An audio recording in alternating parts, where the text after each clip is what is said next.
Olá, bom dia. Hoje é segunda-feira, 25 de outubro. A gente mostra nessa edição que os cancelamentos nas viagens por aplicativo estão cada vez mais comuns e os motoristas culpam o preço dos combustíveis.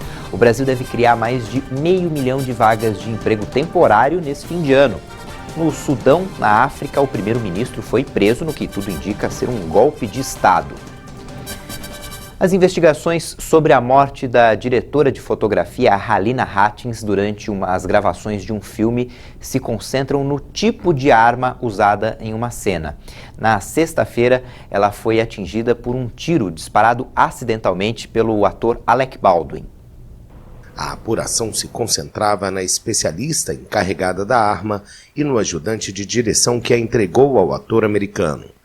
A polícia interrogou Baldwin, que cooperou voluntariamente, mas não apresentou acusações contra ele. De acordo com a declaração sob juramento apresentada pelo gabinete do xerife para obter a ordem de registro, a pistola, que deveria ter uma bala de festim, tinha no lugar munição real. A informação foi divulgada por veículos de imprensa locais. O diretor adjunto Dave Halls, identificado como o homem que entregou a arma a Baldwin, havia informado o uso de arma fria, ou seja, munida de bala de festim. O documento judicial obtido pela France Press diz que Halls não sabia que a arma estava carregada. A polícia se concentra na sequência exata dos acontecimentos que permitiram introduzir a munição real na locação de Rust, um western ambientado no século XIX. A diretora de fotografia de origem ucraniana, Halina Hutchins, de 42 anos, levou um tiro no peito e morreu logo após o ocorrido na quinta-feira no Novo México. Já o diretor Joel Souza, de 48 anos, que estava atrás dela, ficou ferido, foi hospitalizado e teve alta. Baldwin disse na sexta-feira que estava com o coração partido e que iria cooperar plenamente com a investigação. O diretor da Organização Mundial da Saúde, Tedros Adhanom, afirmou durante a Cúpula Mundial sobre a Saúde que a pandemia de coronavírus só vai acabar quando o mundo inteiro decidir acabar com ela. A pandemia de Covid-19 vai terminar quando todos decidirem. Foi o que afirmou neste domingo o chefe da Organização Mundial da Saúde, Tedros Adhanom, durante a cerimônia inaugural da Cúpula Mundial sobre a Saúde na Alemanha. The pandemic will end when the world chooses to end it. A pandemia vai terminar quando o mundo decidir acabar com ela. Está em nossas mãos, temos todas as ferramentas de que precisamos, ferramentas eficazes de saúde pública e ferramentas médicas eficazes, mas o mundo não as usou bem. But the world has not used those tools well. O evento reúne a cada ano profissionais de saúde e dirigentes políticos em Berlim. As críticas do chefe da OMS à gestão da pandemia por lideranças globais veio no momento em que o mundo registra uma média de 50 mil mortos semanais. Com base nos números, Adhanom também disse que a pandemia está longe de ter acabado. A OMS estabeleceu como meta que 40% da população de cada país esteja vacinada contra a Covid-19 antes do fim do ano e 70% em meados de 2022. Em várias ocasiões, Tedros Adhanom lamentou a concentração de vacinas por parte de países ricos. Na capital alemã, o dirigente também afirmou que a desigualdade na distribuição de vacinas só pode ser superada caso países e empresas que controlam o abastecimento do imunizante traduzam declarações em fatos. Um navio de carga pegou fogo na costa do Canadá e liberou um gás tóxico. 16 pessoas tiveram que ser retiradas do local. O navio Zim Kingston seguia para a cidade canadense de Vancouver quando um incêndio teve início no fim da noite de sábado. As informações são do canal CBC News. O navio permanece ancorado na costa do estado da Colômbia Britânica. A Guarda Costeira também informou que o fogo atingiu 10 contêineres. A causa do incêndio não foi determinada. O navio transportava mais de 52 mil quilos de produtos químicos em 2 compartimentos atingidos pelas chamas. O Brasil deve criar mais de 500 mil de vagas de trabalho temporário nesse fim de ano. O levantamento da Associação Brasileira do Trabalho Temporário revelou que a maioria das contratações deve ser na indústria. A tradicional abertura de vagas de trabalho no fim de ano deve trazer um alívio ao mercado brasileiro. De acordo com dados da Acertem, o Brasil deve gerar 565 mil vagas sazonais de trabalho entre os meses de outubro, novembro e dezembro deste ano. No último trimestre do ano passado, foram criadas 471.300 vagas temporárias. Apesar da projeção mais otimista, o número é considerado conservador por causa da insegurança econômica que as empresas ainda enfrentam por causa da pandemia. Entre as contratações provisórias, a indústria deve responder pela maior parte, com cerca de 60%. A estimativa é de que o setor de serviços aumente em 25% os postos de trabalho e o comércio 15%. Hoje tem pagamento de mais uma rodada do auxílio emergencial. Os beneficiários que fazem parte do Bolsa Família e têm um número de identificação social NIS com final 6 recebem hoje a 7ª parcela. Os saques já podem ser feitos usando o cartão Bolsa Família ou o cartão Cidadão nos caixas eletrônicos e casas lotéricas. A inflação para o motorista subiu quase 20% no período de um ano. A alta é a maior em 21 anos. A alta nos preços dos combustíveis nos últimos meses passou a consumir boa parte do orçamento dos brasileiros. Além do transporte direto, o valor impacta em preços de produtos que sofrem com o repasse dos custos para chegar até os consumidores. Por conta dos aumentos, principalmente da gasolina, gás natural veicular e etanol, que são os principais vilões, o Instituto Brasileiro de Economia da Fundação Getúlio Vargas passou a realizar o levantamento da inflação do motorista. O indicador apontou alta de 18,46% no acumulado em 12 meses até outubro, e já é a maior inflação para esse grupo desde 2000. Para calcular o índice, o Instituto levou em conta uma série de itens, além da variação do combustível. No cálculo estão o preço do automóvel novo e usado, gastos com peças e acessórios, seguro, entre outros. Quem usa transporte por aplicativo tem reclamado dos cancelamentos frequentes. Já os motoristas reconhecem a desistência das viagens e dizem que a alta dos combustíveis dificultou o trabalho de quem vive de levar passageiros. No Distrito Federal, depois de tentar por mais de 20 vezes e se atrasar por mais de 1 hora para a festa, uma noiva foi dirigindo para o próprio casamento. Se você usa transporte por aplicativo, pode ter sentido. A espera parece ter aumentado e os cancelamentos também. Eles têm sido tão frequentes que aqui no Distrito Federal uma noiva teve que dirigir até o próprio casamento. Por causa da chuva no dia da festa, ela teve que planejar mudanças de última hora. E o dia da noiva, que seria no mesmo local da cerimônia, mudou de lugar. O problema é que na hora de pedir um carro para ir do salão até o casamento, os motoristas não aceitavam as viagens e os que aceitavam estavam muito longe ou cancelaram os chamados. Foram mais de 20 tentativas em vários aplicativos, o que gerou um atraso de mais de 1 hora, até que ela resolveu colocar as madrinhas no carro e dirigir para não perder o próprio casamento. Foi assim que eu cheguei no restaurante, eu mesmo dirigindo, com a curiosidade quando o manobrista foi me receber para pegar o meu carro, ele falou assim: moça, você é muito maluca. E eu simplesmente falei assim: moço, eu não tenho escolha, eu preciso casar e estou muito atrasada, então já pega meu carro aqui que eu preciso entrar. E assim foi a odisseia do nosso casamento, que no final das contas deu tudo certo. A Associação Brasileira de Mobilidade e Tecnologia, Mobitec, informou em nota que os motoristas são profissionais independentes e podem, assim como os usuários, cancelar viagens quando julgar necessário. Ressaltou, no entanto, que os cancelamentos reiterados, tanto por parte do profissional quanto do usuário, podem levar a penalidades previstas nos termos de uso das plataformas. Em setembro deste ano, a Uber informou ter banido 1.600 motoristas por comportamentos que prejudicam intencionalmente o funcionamento da plataforma. A informação foi divulgada em resposta à Associação de Motoristas e Aplicativos de São Paulo, que informou que 15 mil pessoas tinham deixado a Uber. Motoristas reconhecem que a desistência de viagens por parte dos profissionais tem sido mais frequente e dizem que isso ocorre especialmente pela alta do preço dos combustíveis. O preço da gasolina, ela impacta direto nos nossos lucros e nos nossos ganhos. Não só o preço da gasolina, como a manutenção de carro.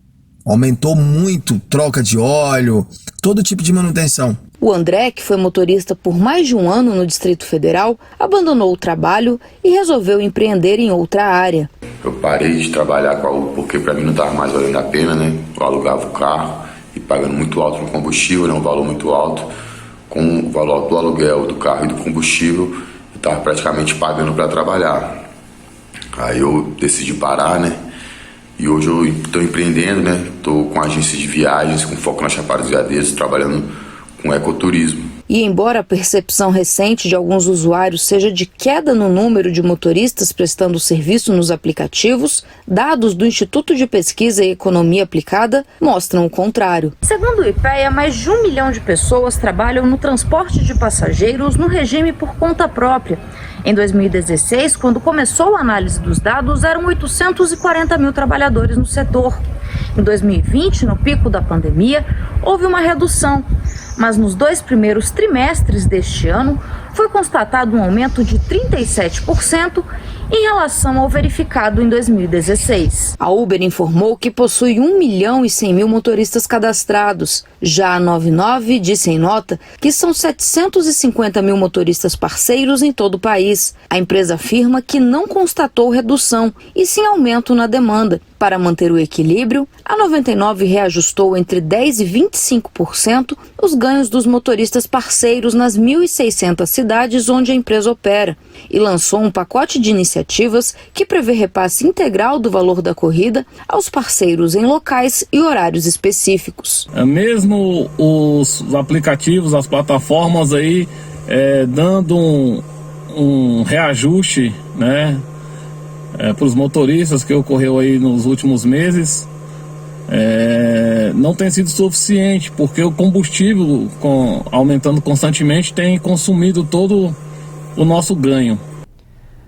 Previsão de temporais essa semana nas regiões sudeste e centro-oeste do país por causa da chegada de uma nova frente fria. Vamos ver a previsão do tempo para essa segunda em algumas cidades. Em São Paulo, o dia amanheceu com o céu encoberto, o sol pode aparecer em algumas horas do dia, mas a previsão é de chuva e máxima de 21 graus. Na cidade do Rio de Janeiro, o tempo fica parecido com São Paulo, previsão de chuva, máxima de 22. Em Maringá, no Paraná, o sol aparece entre poucas nuvens, com máxima de 28. Cuiabá, em Mato Grosso, tem previsão de máxima de 29 graus. Em Natal, capital do Rio Grande do Norte, o calor vai predominar e os termômetros podem chegar a 30 graus. Depois do intervalo, a gente mostra que na África, o primeiro-ministro do Sudão foi preso no que tudo indica se tratar de um golpe de Estado. Até já!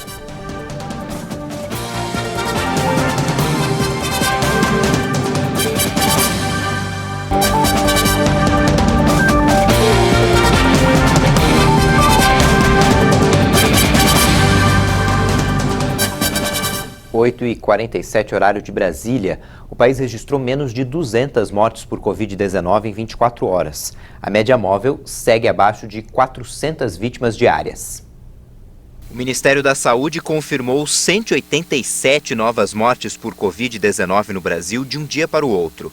Agora são 605.644 vítimas da doença no país. Mas alguns estados não atualizaram os números. Segundo a pasta, foram registrados 6.204 casos em 24 horas. Desde o início da pandemia, 21.729.000 diagnósticos foram confirmados. O indicador mostra que a média de mortes pela doença no país está em 337 óbitos por dia. Está abaixo de 400 pelo 13º dia seguido e com uma redução de 23% em 2 semanas, a curva apresenta tendência de queda. A média móvel de casos indica 12.186 registros por dia e também apresenta tendência de queda pelo 14º dia. No mapa por regiões, 5 estados apontaram alta nos óbitos pela Covid: Bahia, Ceará, Paraná, Rio Grande do Norte e Roraima. Já em estabilidade estão 8 estados: Acre, Alagoas, Amapá, Espírito Santo, Pará, Rio Grande do Sul, Santa Catarina e Sergipe. E 12 unidades da federação apresentaram queda nas mortes: Amazonas, Distrito Federal, Goiás, Maranhão, Mato Grosso, Minas Gerais, Paraíba, Pernambuco, Piauí, Rio de Janeiro, Rondônia e São Paulo. 2 estados não divulgaram os dados: Mato Grosso do Sul e Tocantins. Mais de 153 milhões de pessoas já tomaram pelo menos uma dose das vacinas contra o coronavírus. Ao todo, cerca de 269 milhões e 400 mil doses já foram aplicadas no país. Vamos atualizar o balanço do Ministério da Saúde e as secretarias estaduais de saúde. São 153 milhões e 155 mil pessoas que tomaram a primeira dose. 71,8% dos brasileiros. Mais de 109 milhões, quase 110 milhões, tomaram a segunda dose ou dose única, ou 51,5% da população. A dose de reforço já foi aplicada em 6 milhões e 340 mil pessoas, dá quase 3% da população brasileira. Foram aplicadas em um dia mais de 800 mil doses de vacinas em todo o país. O estado de São Paulo já imunizou completamente 65,4% da população. O primeiro-ministro do Sudão, Abdallah Hamdok, foi preso por um grupo militar não identificado. A casa do primeiro-ministro foi cercada. Ainda não há informações sobre o local que ele está. Outros 4 ministros e um membro do Conselho Soberano que controla o governo foram detidos. A população foi convocada para ir à rua depois que líderes do movimento pró-democracia cogitaram um golpe de Estado. Pneus foram queimados em alguns pontos de Khartoum por manifestantes que portavam a bandeira sudanesa. Várias pessoas ficaram feridas depois que manifestantes entraram em conflito com os soldados. As forças militares acompanham os protestos. De acordo com a Ar Arábia, o aeroporto de Khartoum foi fechado e os voos internacionais suspensos. A internet na capital do Sudão foi cortada. Funcionários de uma emissora local foram presos. Autoridades sudanesas e lideranças internacionais alertam para a escalada de tensão no país, já abalado por uma tentativa fracassada de golpe em 21 de setembro. O número de queimadas na Mata Atlântica, Cerrado e Pantanal caiu em outubro. Os dados do monitoramento de queimadas feito pelo Instituto Nacional de Pesquisas Espaciais revelou que no balanço prévio de outubro, todos os biomas brasileiros registraram queda nas queimadas em relação a 2020. Foram contabilizados 1.260 focos de incêndio, um número bem abaixo dos 2.368 registrados no mesmo período do ano passado. A Mata Atlântica teve a queda mais expressiva, de 46,7%. O Cerrado também apontou uma queda maior do que 40%. No ano passado, foram 11.946 focos nos primeiros 20 dias de outubro, contra 6.451 em 2021. Dessa forma, o total de queimadas detectadas pelos satélites do INPE caiu 45,9%. A Caatinga e o Pantanal tiveram redução de mais de 30% no total de pontos de queimadas localizados pelo Instituto. Já na Amazônia, os focos decresceram de 12.774 para 9.413, ficando com 26,3% a menos. Apesar das quedas, no cenário anual, a Caatinga, o Cerrado e a Mata Atlântica ainda registram um aumento nas queimadas. Segundo dados das áreas devastadas pelo fogo neste ano, o INPE identificou mais de 217 mil quilômetros quadrados afetados até o final de setembro. Hoje é o primeiro dia de aulas presenciais obrigatórias na rede estadual de ensino do Rio de Janeiro. A volta foi possível porque mais de 85% dos professores já tomaram a segunda dose da vacina contra a Covid. Mais de 700 mil alunos voltam à sala de aula, mas os estudantes com comorbidades podem seguir com as aulas remotas.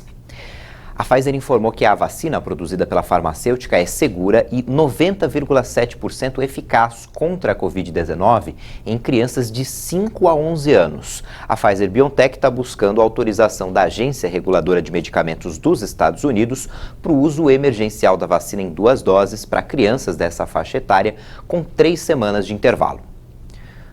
Os pesquisadores brasileiros que desenvolveram uma vacina em spray contra a Covid estão pedindo autorização à Anvisa para realizar testes em humanos.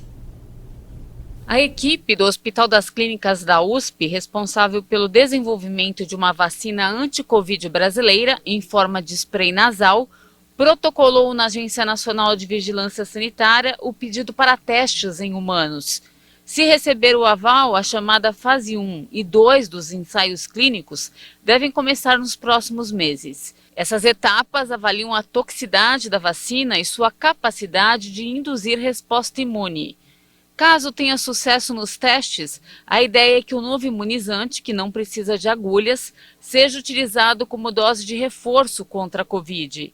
Ele será produzido com ingrediente farmacêutico ativo totalmente nacional.